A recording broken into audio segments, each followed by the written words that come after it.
Assalamualaikum warahmatullahi wabarakatuh. Halo teman-teman, jumpa lagi dengan saya.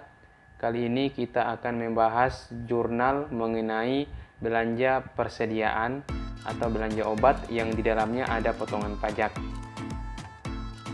So teman-teman, sebelum kita lanjut, seperti biasa jangan lupa subscribe channel ini agar teman-teman tidak ketinggalan info-info berikutnya. Oke, langsung saja kita ke pembahasannya.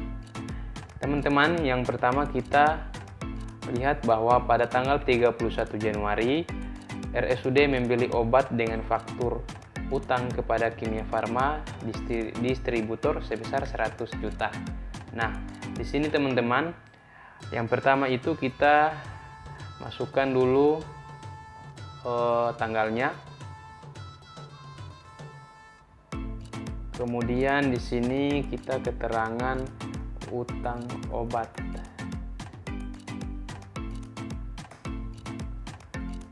Nah, di sini saya mau buat 3. Nah, seperti ini teman-teman. Nah, akun yang pertama yaitu tentang belanja obat ya, atau persediaan obat kita bertambah. Ini akunnya, rekeningnya saya masukkan di sini. Kemudian rekening pajak, kita masukkan rekening pajak. Kemudian kita masukkan rekening utang persediaan. Nah, seperti ini teman-teman. Nah, kemudian yang ref ini kita pakai dasar faktur ya. Kita pakai dasar faktur. Nah, seperti ini teman-teman.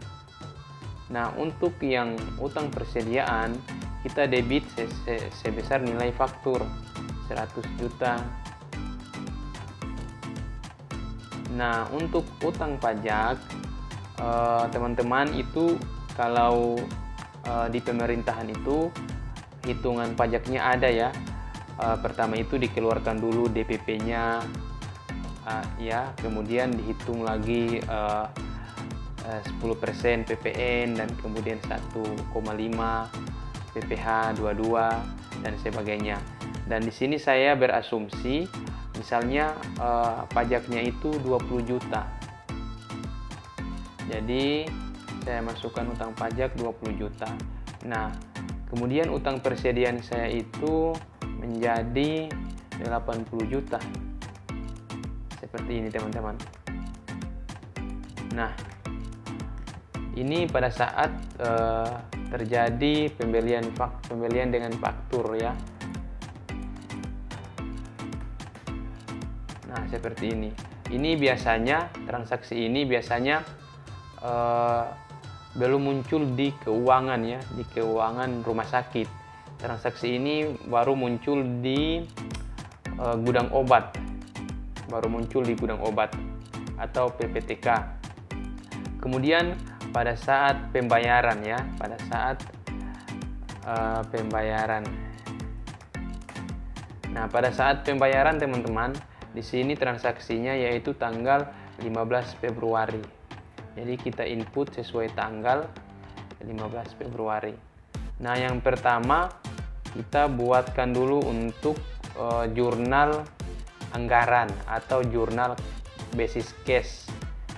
Nah, di sini biasanya kalau untuk jurnal anggaran itu keterangannya belanja obat.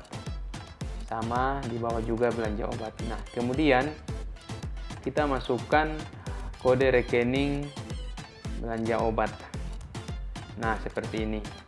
Dan kemudian yang kita kredit adalah estimasi perubahan sal. Nah, referensinya itu kita menggunakan SPJ.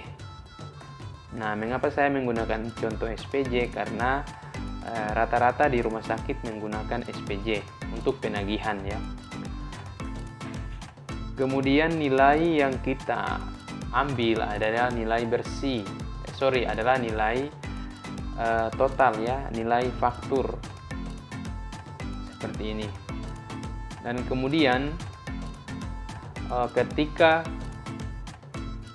terjadinya penagihan lewat SPJ atau belanja obat, otomatis kita sudah melakukan pembayaran ya.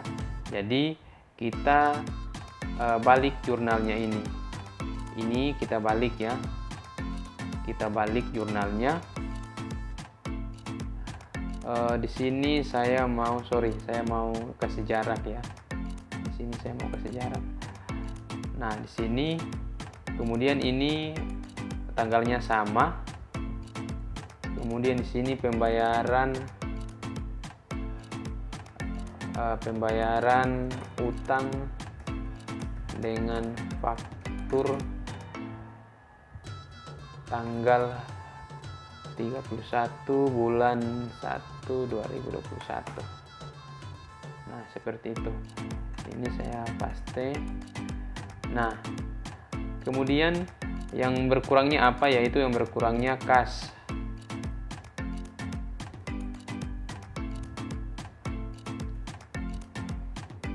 Nah, seperti ini teman-teman.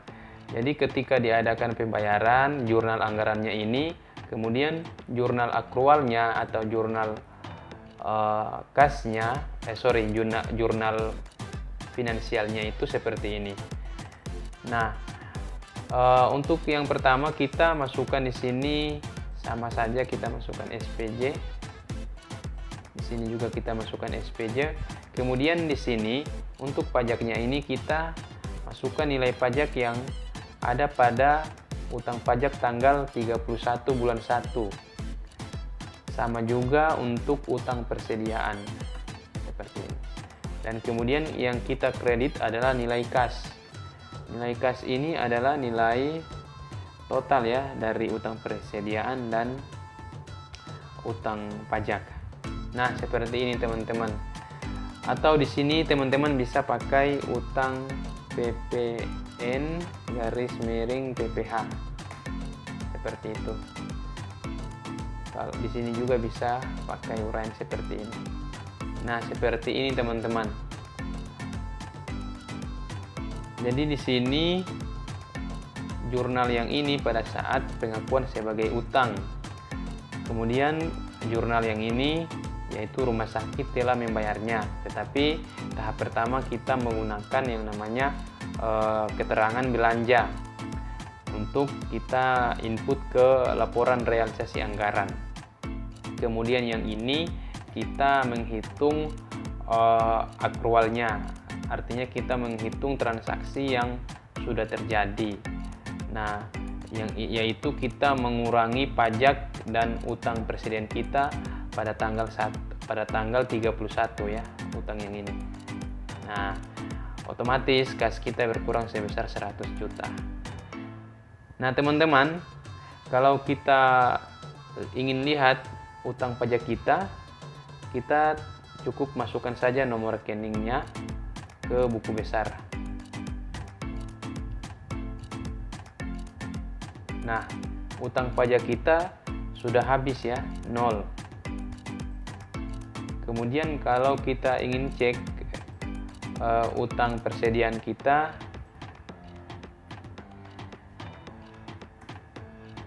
nah utang persediaan kita juga sudah habis.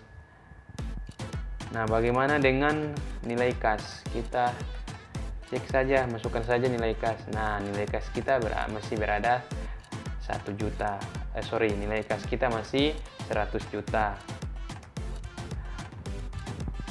Selanjutnya teman-teman, oke teman-teman, jadi biasanya itu bendaharanya itu lupa atau biasanya didesak dengan waktu sehingga pajaknya itu belum dibayar.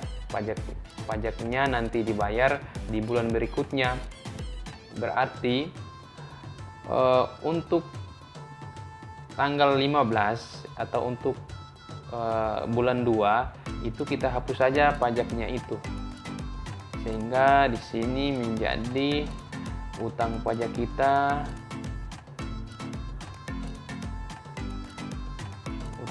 kita menjadi 20 juta, masih tetap 20 juta. Nah, ketika ada pembayaran di bulan berikutnya, maka kita kurangkan saja nilai pajaknya. Jadi misalnya di sini dibayar pada tanggal 13 bulan 3 2021. Di sini pembayaran pajak.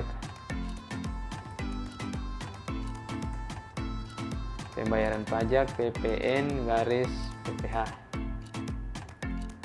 Nah, jurnalnya bagaimana? Jurnalnya itu tadi, kita balik saja utangnya, kita debit utangnya seperti ini. Nah, nilainya sebesar apa? Nilainya yaitu sebesar nilai yang ada 20 juta. Kemudian kasnya juga berkurang 20 juta.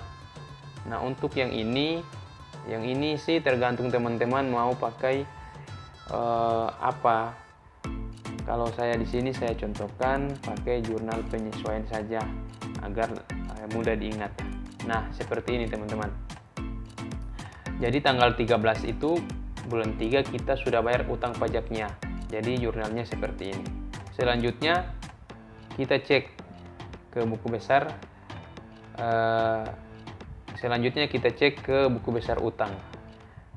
Nah, ini sudah habis utang kita. Jadi pada tanggal 13 itu kita sudah bayar. Ini ya, kita sudah bayar. Oke teman-teman, sampai di sini. Terima kasih sudah menonton, dan bagi teman-teman yang baru bergabung dengan kami, jangan lupa subscribe agar tidak ketinggalan video-video kami berikutnya. Assalamualaikum warahmatullahi wabarakatuh.